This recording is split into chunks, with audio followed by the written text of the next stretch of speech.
J'ai espéré dans mon cœur qu'un des frères s'avance pour apporter la parole du Seigneur, ne serait-ce qu'un témoignage. Vous savez bien que les témoignages sont nécessaires. La parole, elle est prêchée. Les gens font l'expérience de ce qui est présenté dans la prédication de la part de Dieu, puis ils témoignent ensuite de ce qu'ils ont vécu et expérimenté. Cela fait tout simplement partie du processus. Il n'y a rien de plus beau qu'une réunion où l'on entend sans cesse de nouveaux témoignages de ce que Dieu a fait. C'est ce que nous voulons devenir. Ce qu'il a fait il y a 30, 40 ou 20 ans était bien. D'autres en ont témoigné, peut-être même nous-mêmes en partie. Mais les témoignages récents, frais, sont toujours les meilleurs. Vous savez, mercredi soir dernier, frère Reinhold Hilling nous a brièvement transmis les salutations de Pologne. En Suisse, j'ai entendu beaucoup plus de choses de la part du frère qui l'accompagnait. Et nous espérons vraiment que Dieu entamera une marche triomphale. Une marche triomphale pour la vérité, avec la vérité, dans la vérité. Et nous savons que Dieu recevra ce qui lui revient de plein droit. Vous aussi, vous avez été bénis, je le sais, et je l'ai entendu. À Zurich, les gens m'ont dit, je vais vous dire ce qu'ils m'ont dit avant le service divin. J'étais très fatigué et il y a des gens qui disent directement la vérité en face. En face, réellement. Et certains m'ont dit, frère Franck, tu as vraiment mauvaise mine. Et d'autres m'ont dit, tu es tellement épuisé. Et toujours dans ce genre-là, dans cette direction. Et cela ne m'a pas réconforté du tout, mais je savais qu'ils avaient tous raison. Mais quand nous luttons, nous combattons pour la vérité. Tout à l'heure, je me disais, frère Branham ou Jean-Baptiste, le prophète Élie et beaucoup d'autres avaient la belle vie. L'un pouvait se retirer dans le désert et apparaître quand l'Esprit de Dieu le voulait. Un autre allait chasser ou pêcher quand il en avait envie. Et d'autres faisaient aussi ce qu'ils voulaient pendant leur temps libre, si je peux appliquer ce mot aux serviteurs de Dieu. La question est seulement de savoir si un serviteur de Dieu a du temps libre, s'il a le droit d'en avoir, s'il a le droit de prendre des vacances, s'il a le droit de partir en congé. En Amérique, cela s'est réellement produit. Une grande pancarte était clouée devant la porte, qui était aussi une porte en bois, comme ici chez nous. Et il était écrit « Le pasteur est en vacances », etc. C'est-à-dire, le berger est en vacances, les réunions sont annulées.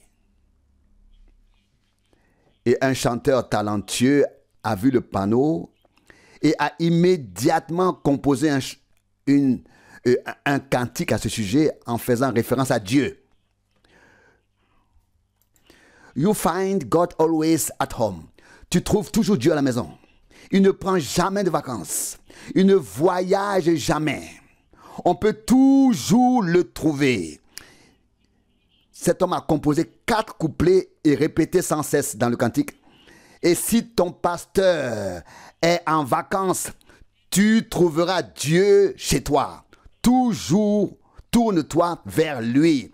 C'est ce que font les gens qui sont inspirés par l'Esprit de Dieu et composent des cantiques. Ce sont de très beaux couplets. J'aime toujours écouter ce cantique, mais la question était de savoir si cela peut être ainsi, si cela peut être permis. Quand on me dit que je devrais prendre des vacances ou me reposer, je réponds, je te le promets, je le ferai certainement. Et ce, directement au bord de la mer.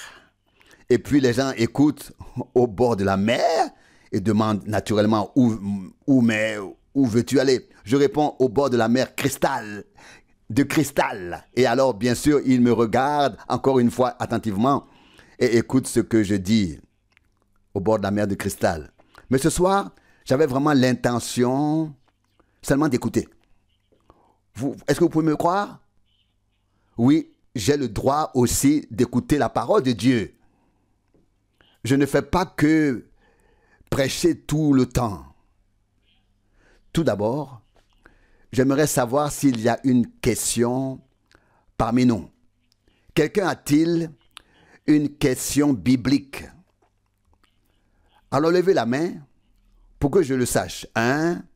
Qui d'autre? Bien. Ensuite, je vous demande vraiment, si des frères, à commencer par frère Rousse, puis tous les autres frères, ont une parole ou un témoignage à partager, n'hésitez pas. Quelle est la question? 2 Corinthiens 10, verset 6. Le verset correct, oui, verset 6, 2 Corinthiens 10. Et nous tenons prêts à punir toute désobéissance dès que votre obéissance sera rétablie dans son intégralité. Est-ce bien la question? C'est bien la question. Il s'agit donc de la question de l'ordre de l'Église, biblique, de la discipline et l'ordre dans l'assemblée biblique. J'aurais bien sûr eu un peu de temps pour trouver les passages bibliques nécessaires. Mais par exemple, dans Matthieu 18, le Seigneur lui-même donne l'indication de ce qui doit être fait avec une exhortation à laquelle Paul fait ensuite référence. Et il fait certainement référence ici à 1 Corinthiens 5. Nous verrons ensuite si cela s'applique, ce qui est probablement le cas. Dans Matthieu 18, il est écrit au verset 15. Si ton frère a péché, va le trouver et reprends-le entre toi et lui seul. S'il t'écoute, tu as gagné ton frère. Ces paroles indiquent clairement qu'il a fait quelque chose qui le perdrait. Il doit donc y avoir une transgression de la parole qui entraîne une condamnation et la condamnation entraîne la punition. Il ne peut donc s'agir de quelque chose comme le fait d'avoir fait un visage de travers. La Bible ne dit pas qu'il faut réprimander quelqu'un parce qu'il s'est levé du lit du pied droit, mais bien parce qu'il a commis un acte qui est jugé et condamné comme un péché par la parole de Dieu. Et alors, une telle personne doit être réprimandée.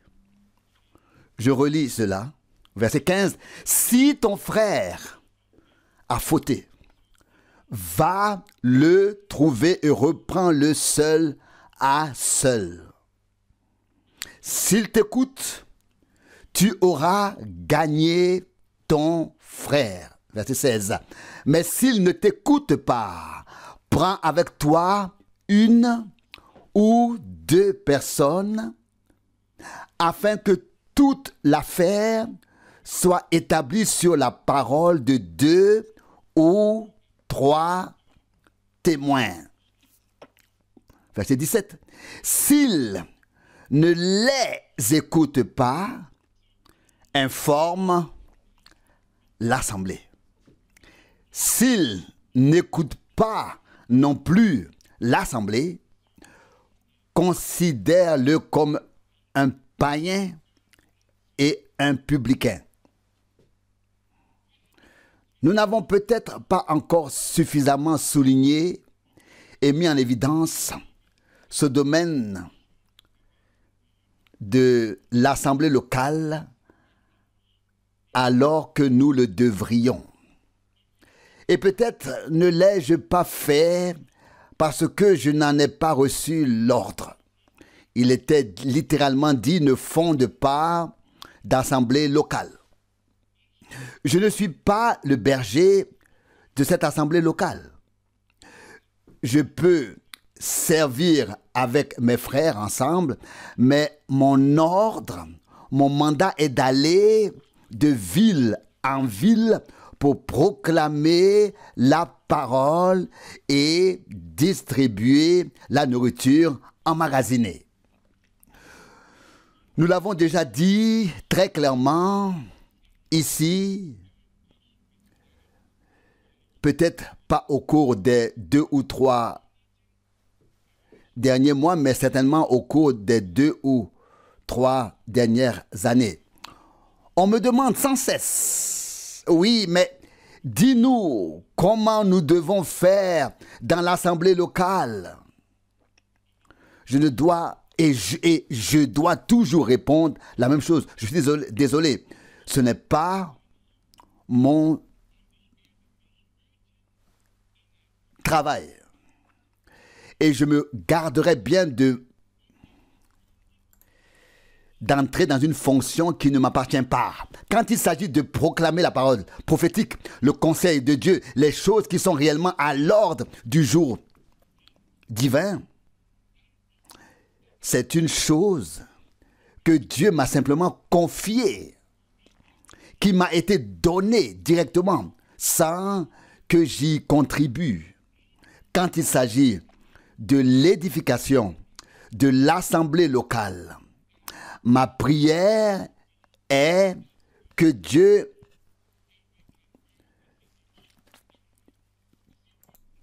réveille des frères. Ils sont déjà là, mais ils doivent simplement se mettre à la disposition de Dieu et se laisser utiliser, être prêts à faire non leur volonté, mais celle de Dieu, et Dieu se chargera du reste.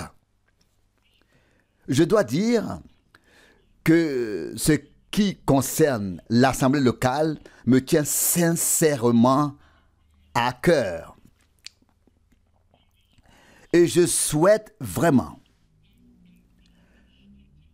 qu'une assemblée locale fondée sur la Bible et fonctionnant correctement puisse voir le jour en ce lieu avec tous les ministères, tous les offices, les anciens, les diacres, tout ce qui est conforme à la Bible. Êtes-vous tous d'accord? C'est ici que cela doit commencer. Mais comme je viens de le dire, il y a des personnes qui ont certaines limites. Par exemple, Paul a écrit à un endroit, je rends grâce à Dieu de n'avoir baptisé personne d'autre que la famille de Nicolas, car Dieu ne m'a pas envoyé pour baptiser, mais pour annoncer l'évangile. 1 Corinthiens 1, verset 14 à 17.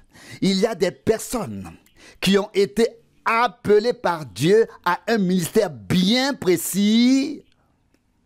Et pour cela, Dieu les revêt, les équipe.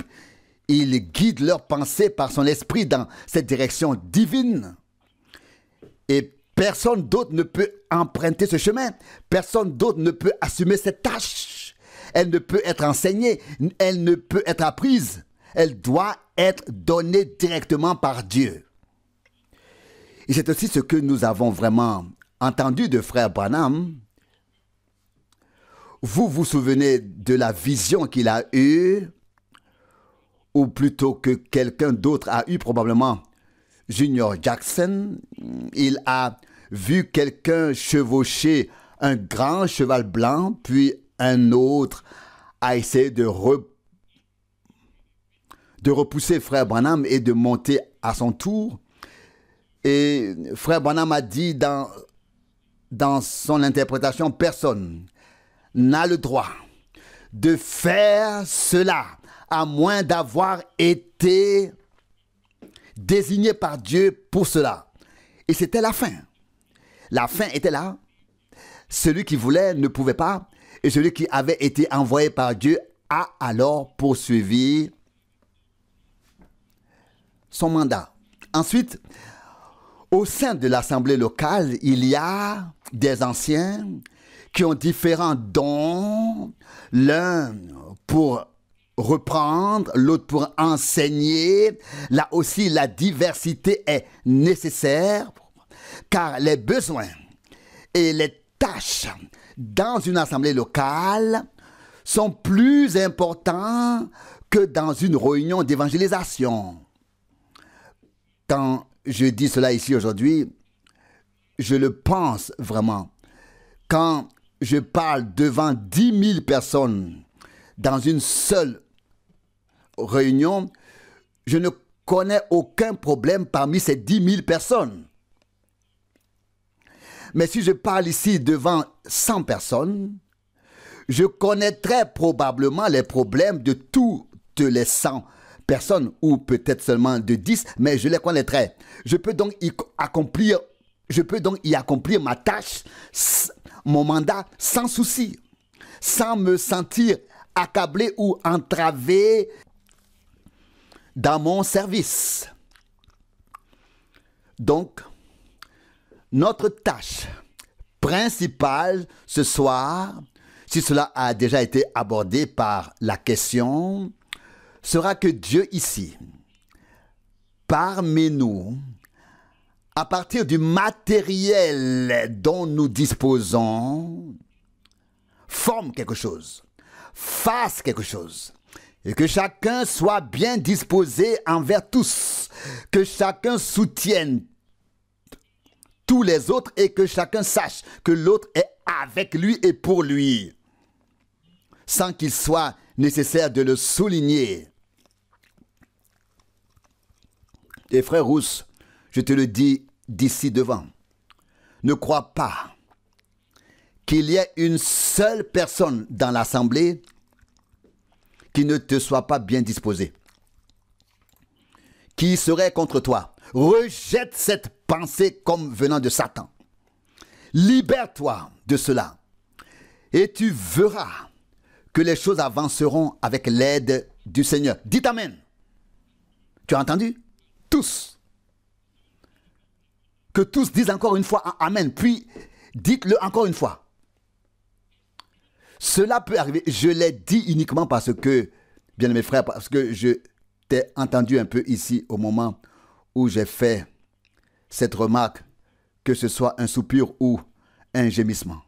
Non. Cela ne doit plus se reproduire. Nous nous aimons dans l'amour divin tel que nous sommes. Je demande à tous, y compris moi, même et nous qui sommes ici devant, inclus. Nous avons lu ensemble le psaume 139. Et il y a là un verset merveilleux. Je voulais le lire, ou plutôt je dois le lire maintenant pour souligner cette chose. Il s'agit du verset 15. Psaume 139, verset 15. Mes membres n'étaient pas cachés devant toi lorsque dans le noir j'ai été formé, tissé dans les profondeurs de la terre. Ni les tiens, ni les miens, ni les siens, ni ceux de quiconque n'étaient cachés devant Dieu. Et Dieu a fait chacun tel qu'il est. Et comme Dieu nous a acceptés en Christ, nous acceptons les uns les autres en Jésus-Christ, notre Seigneur. Romains 15, 7. Je n'ai pas de frère à transformer ou à remodeler, mais à respecter, à estimer, à honorer et à accepter tel qu'il est. Amen. Et cela est tout simplement nécessaire pour avancer avec le Seigneur. Tout comme nous ne pouvons rien changer à l'apparence physique d'un être humain, à sa taille, à la forme de son nez, quoi que ce soit, la seule chose sur laquelle nous pourrions tous avoir un peu d'influence serait notre poids. Mais nous n'y accordons aucune importance. Il s'agit ici de toute autre chose. Il s'agit ici de ne plus connaître personne selon la chair, mais selon l'esprit. 2 Corinthiens 5, 16. Paul a dit, et même si nous avions connu Christ selon la chair. Oui, imaginez un peu. Et il y avait là des frères, nos frères Pierre, Jean et tous les autres. Et un jet de pierre de notre Sauveur, alors qu'il luttait à Gethsémani, que sa sueur tombait comme des gouttes de sang sur le sol. Ils ont vu notre Seigneur dans son humanité, dans son combat. Mais je vous le dis, après la résurrection, ils ont mangé et bu avec lui et ils ne pensaient plus à ses souffrances. Ils voyaient le vainqueur de Golgotha, le Seigneur ressuscité, qui avait vaincu la mort, vaincu l'enfer et détruit le diable et qui était maintenant vivant parmi eux. C'est pourquoi Paul a dit, même si nous avons connu Christ selon la chair, si nous l'avons connu dans son humanité, maintenant nous ne le connaissons plus ainsi. Et il en va de même pour nous tous. Si nous voulons que Dieu reçoive ce qui lui revient de plein droit, nous devons lui en donner la possibilité. Et nous le savons tous très bien, d'un point de vue terrestre. Mais prenons seulement nous trois qui servons ici depuis des dizaines d'années au même endroit. Comme nos caractères sont différents, nous trois. Oui, imaginez un instant frère Rousse et pensez un instant, voilà comment devrait être frère Franck. Oui, mais qu'est-ce que cela donnerait? Et puis imaginez frère Franck et dites, oui, voilà comment devrait être frère Rousse. Et puis imaginez frère Schmitt et dites, voilà comment devrait être frère Rousse et frère Franck. Comme frère Schmitt, alors tout serait en ordre. Ce n'est pas possible. Frère Schmitt doit être comme il est. Et je n'ai rien à lui reprocher. Frère Rousse doit être exactement comme il est. Et je ne sais pas ce que je pourrais lui reprocher. Oui, en ce qui me concerne, pourquoi devrais-je appliquer une autre mesure? Je dois être comme je suis. Et c'est tout. Et cela vaut pour nous tous. Pour tous les frères aussi et toutes les sœurs. Nous devons nous respecter les uns les autres dans l'amour de Dieu et nous accepter tels que nous sommes. Pour revenir à la question et au passage de Matthieu 18 ici, il est vrai que si quelqu'un appartient vraiment à l'Église du Dieu vivant et qu'il a été pour l'être baptisé par l'Esprit dans le corps du Seigneur, mais qu'il commet une faute et refuse d'écouter ou d'accepter la parole de réprimande ou d'exhortation d'un frère, et que deux frères l'accompagnent pour lui dire la même chose, et que cela ne sert à rien, alors il doit être présenté devant l'assemblée selon la Bible, s'il vient encore. Car dans la plupart des cas, celui qui a pris une mauvaise direction a peu de chances de revenir en arrière, à moins qu'il ne revienne au point de départ, là où les choses ont commencé. En chemin, il ne parvient pas à redresser la barre. Il sort de la courbe.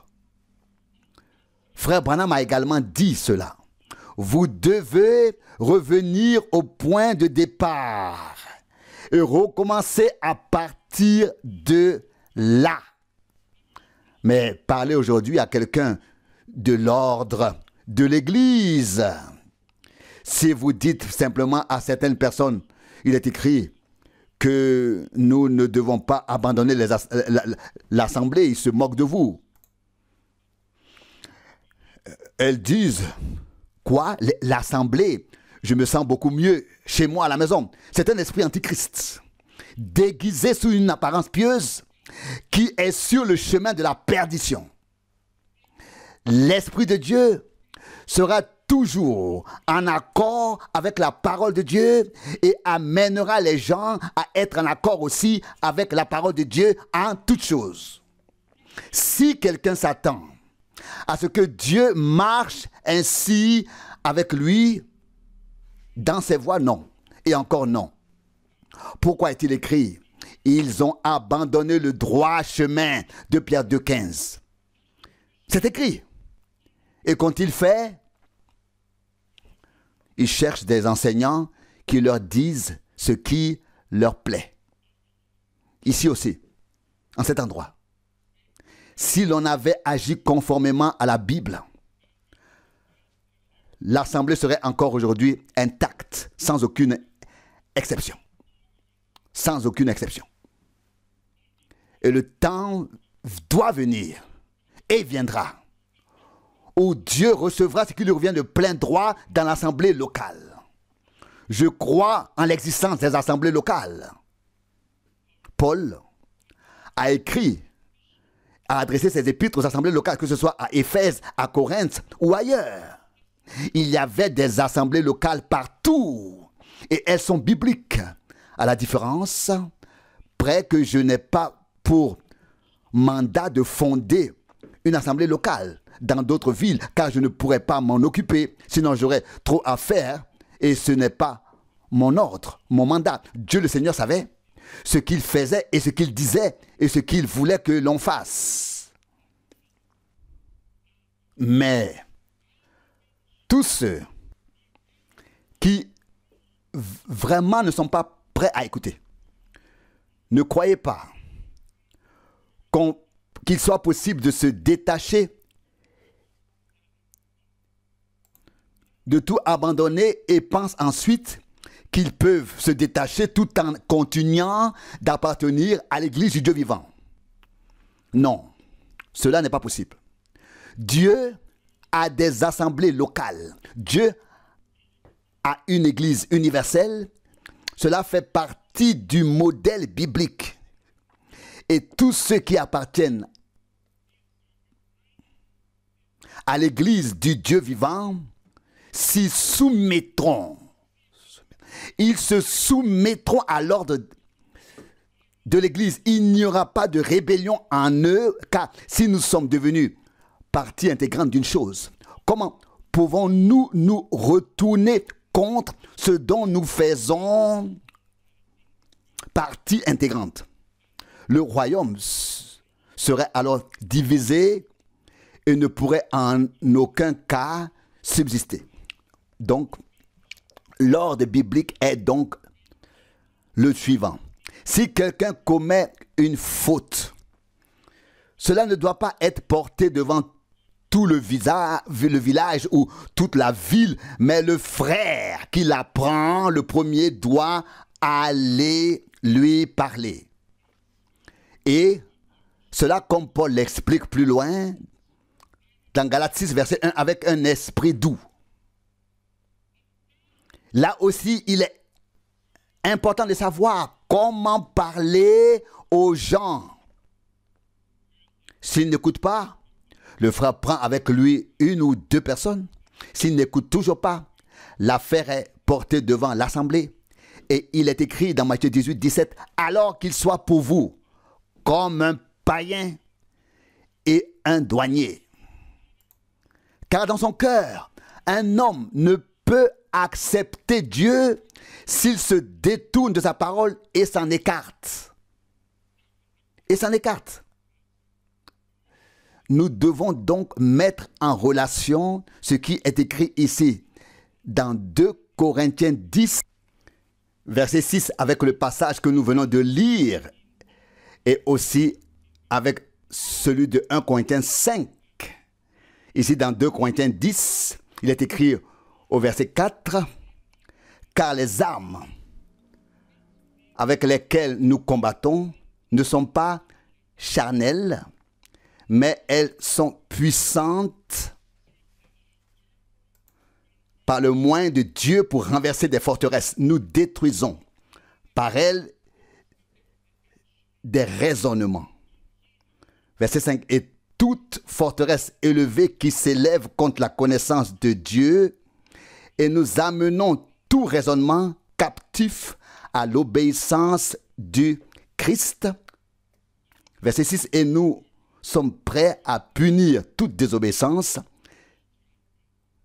dès que votre obéissance sera rétablie dans son intégralité. » Si vous lisez le dernier chapitre de l'Épître aux Romains, les derniers versets, Paul dit dans Romains 7, verset 26, « Dieu m'a destiné à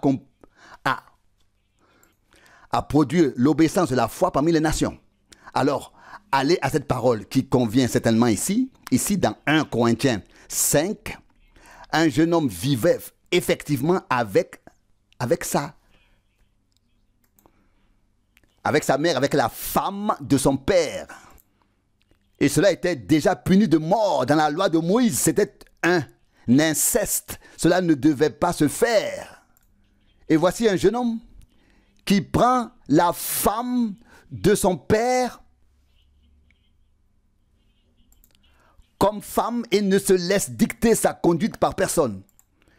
Et puis Paul dit dans 1 Corinthiens 5, verset 5, « Cet homme, nous le livrons à Satan. » À juste titre, il ne s'est pas laissé dicter sa conduite. Il est écrit ici au verset 2, « Et vous êtes enflés d'orgueil, et vous n'avez pas été plutôt dans l'affliction, pour que celui qui a commis le péché soit exclu du milieu de vous. S'il est averti à nouveau, et que cela arrive, même devant l'assemblée, et qu'il y a transgression de la parole de Dieu, alors l'ordre doit être rétabli dans la maison de Dieu. Dieu est un Dieu d'ordre. Cela ne peut pas se passer ainsi dans la maison de Dieu.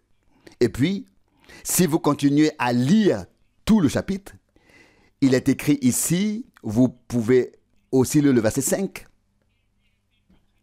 « Et nous livrerons cet homme à Satan pour la destruction de la chair, afin que l'esprit soit sauvé au jour du Seigneur Jésus. » C'était un homme baptisé dans l'esprit.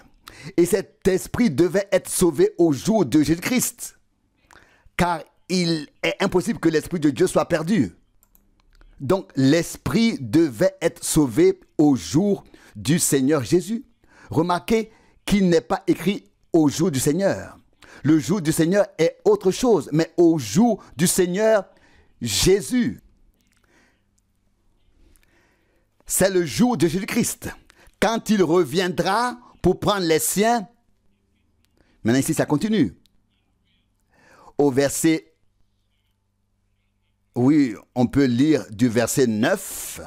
« Je vous ai écrit dans ma lettre de ne pas avoir de relation avec des débauchés. » Verset 10. « Non pas d'une manière absolue avec les débauchés de ce monde ou avec les trompeurs et les voleurs ou les idolâtres.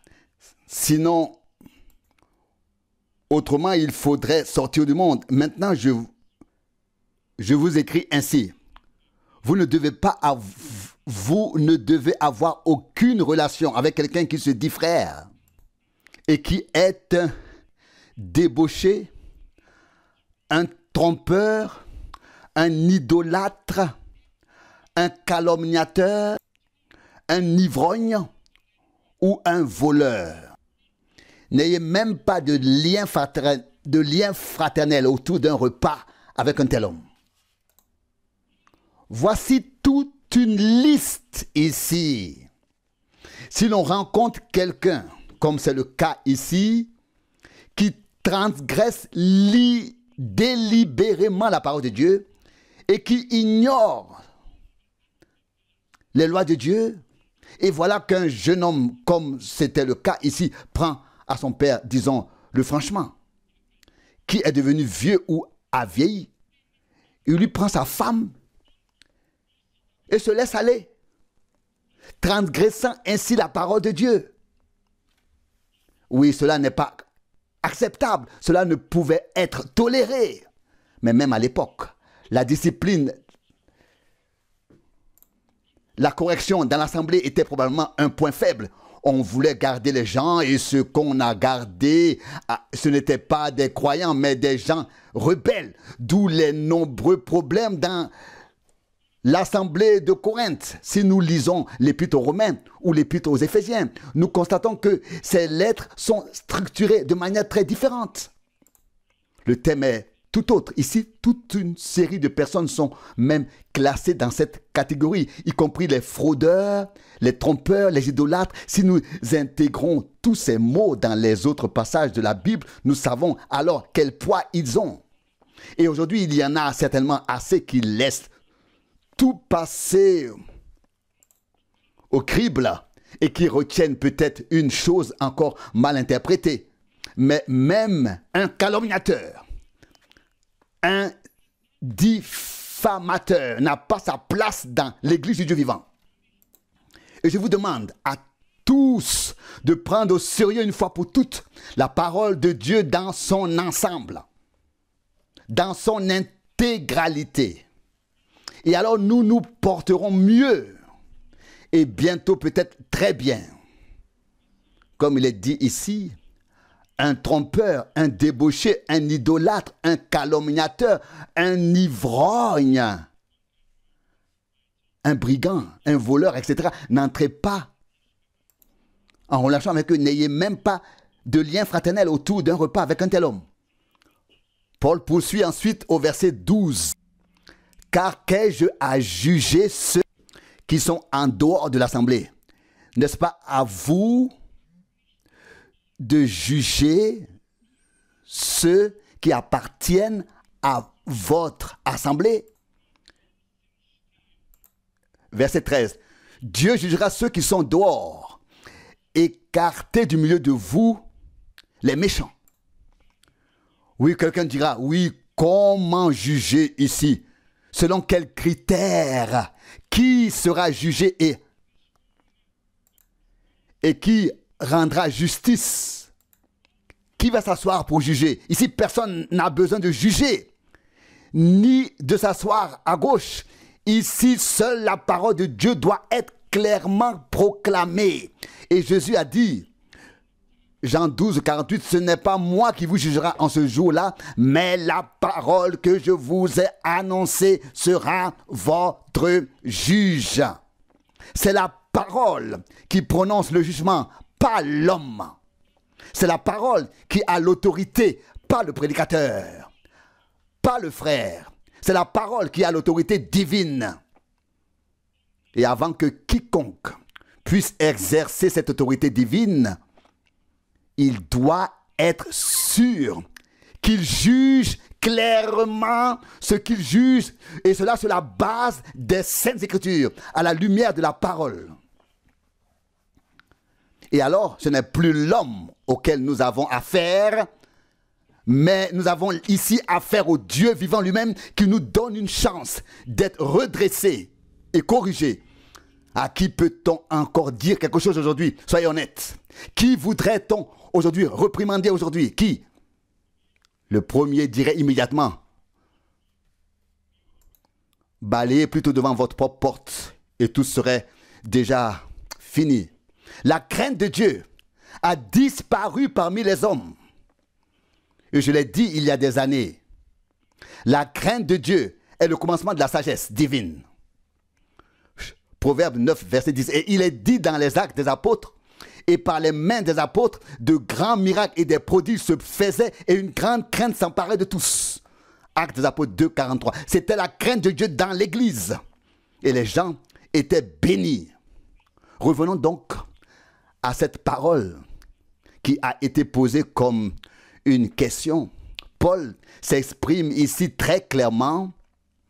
Il dit dans 2 Corinthiens 10, verset 4, nous ne combattons pas à la manière de la chair, selon des critères humains, selon des règles humaines, mais nous combattons avec des armes spirituelles pour détruire tout ce qui s'oppose à la connaissance de Dieu.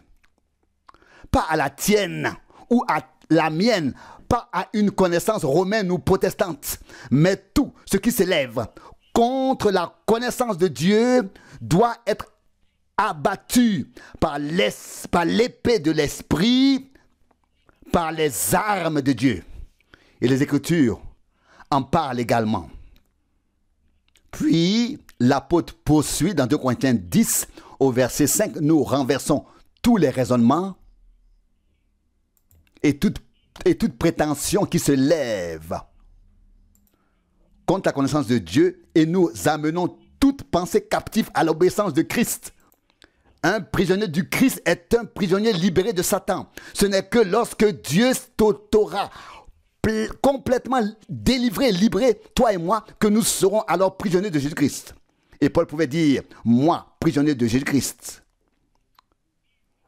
Le diable l'a frappé avec des poings. C'est vrai. Mais il n'avait aucun droit sur lui. Il doit en être de même pour nous. Que le diable nous frappe avec ses poings ou nous donne des coups de pied, cela m'est égal. L'important est qu'il n'ait aucun droit sur moi. Et il a totalement perdu son droit. Nous le croyons. Car Christ nous a rachetés. Il a payé le prix à Golgotha. Cela est dit très clairement ici, dans 2 Corinthiens 10, verset 6. Et nous nous tenons prêts à punir toute désobéissance. Tout le monde, n'importe qui, peut bien sûr griller un stop où on peut être désobéissant. Les enfants peuvent être désobéissants. Tout le monde peut être désobéissant. Il s'agit ici de choses réelles qui concernent la parole et le royaume de Dieu. Il ne s'agit pas ici de filtrer le moustique pour laisser passer l'éléphant, mais d'avoir vraiment la grâce de discerner ce que Dieu exige réellement de nous et ensuite d'y répondre en sachant que nous devons l'accomplir. Verset 6 de Corinthiens 10. Et nous nous tenons prêts à punir toute désobéissance dès que votre obéissance sera complètement rétablie. Tout d'abord, l'obéissance doit être rétablie de manière générale, chez tous. Un respect, une considération pour chaque parole de Dieu, peu importe où elle se trouve, à qui elle a été écrite ou adressée. Je ne peux pas dire aujourd'hui, Paul a écrit cela à Timothée, cela à Tite et cela à Philémon. À Philémon, je dois dire aujourd'hui que ces choses m'ont été adressées à moi aujourd'hui. Il en va de même pour chaque lettre aux églises. On ne peut pas simplement dire, oui, c'est ce que l'apôtre, le Seigneur, a dit à l'assemblée telle et telle. C'est ce qu'il avait à dire à cette assemblée. Non, chaque parole qui a été adressée à chaque assemblée, Dieu a l'adresser à chaque assemblée locale dans tous les temps, dans chaque âge et à chaque instant. Et nous nous soumettons à cela et nous nous y conformons. Ainsi, notre obéissance doit être totale afin que nous soyons en mesure de punir la désobéissance. Oui, comment voulons-nous faire cela? La plus grande punition qui puisse être infligé à un véritable enfant de Dieu, déjà sur terre, est l'exclusion de l'assemblée. Celui qui peut sauter de joie parce qu'il n'appartient plus à l'assemblée a soit perdu la raison, soit n'a jamais été croyant, soit ne sait pas ce qu'il fait. Une personne qui est exclue de l'assemblée, et ce n'est pas moi qui le dis, c'est ce que dit les Saintes Écritures, nous l'avons lu tout à l'heure, une telle personne doit être considérée comme un païen, comme un douanier, un publicain. Et ainsi, une personne qui ne se soumet pas à l'ordre et à la discipline divine, à l'ordre divin de l'Église, se place automatiquement en dehors de l'assemblée. Et il n'est alors pas difficile de considérer l'assemblée avec toutes sortes de choses et de la charger de tout. Une personne qui appartient à l'assemblée la protégera, se placera devant elle, la défendra dans toutes les situations, à tout moment. Car il s'agit aussi de vous personnellement, pas seulement de moi ou de vous, mais de nous tous. Et nous voyons qu'il y a une différence entre appartenir à l'assemblée d'un point de vue purement extérieur et la porter en soi, dans son cœur, se savoir lié à elle en tant que corps du Seigneur, en tant que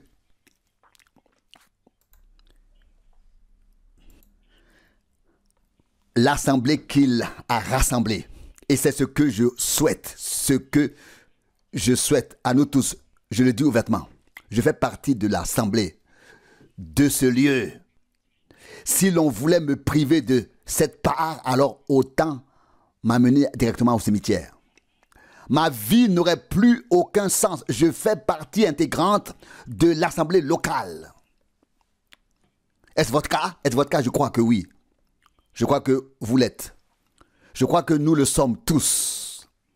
Mais nous devons maintenant reconnaître la voie biblique et veiller à marcher dans les directives et les limites, dans les limites de la parole. Et puis, même si cela ne relève pas tout à fait de mes attributions,